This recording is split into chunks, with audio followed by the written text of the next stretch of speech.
निश्चितही पंधरा आपल्यासोबत आहे आणि त्या उमेदवाराविषयी आपण त्यांच्याकडून जाणून घेणार आहे. काय सांगताल आपले निवडून आलेले मात्र अध्यक्ष पद निवडून येण्यामागे नागरिकांनी या ठिकाणी दुसऱ्या पार्टीला दिले दिसते. काय वाटतं? नाही, भोकरदन शहराचं सामाजिक समीकरण जर बघितलं तर निश्चित चांगल्या पद्धतीचं यश या ठिकाणी भारतीय जनता पार्टीने मिळवलेलं आहे.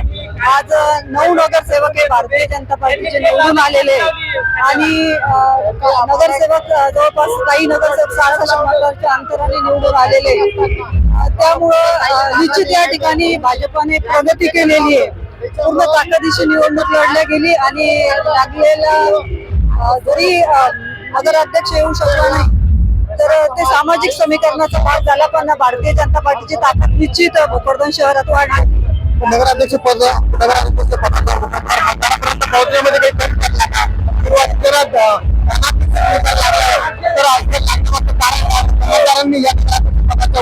का डावलला असावं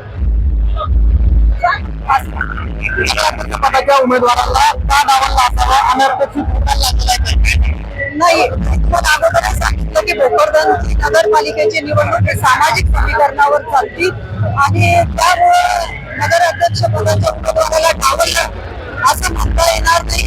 कारण चांगल्या पद्धतीचं मतदान उमेदवारांनी घेतलेलं. आपण जर पाहिलं तर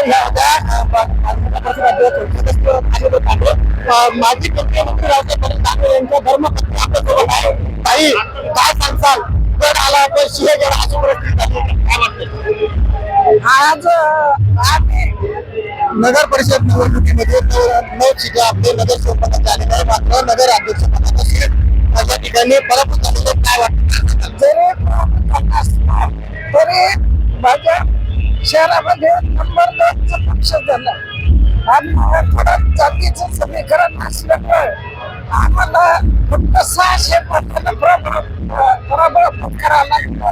पण आम्ही आता खुश 600 मतांना पराभूत झाला मात्र विजयीच आहे असं तुम्हाला म्हणायचं.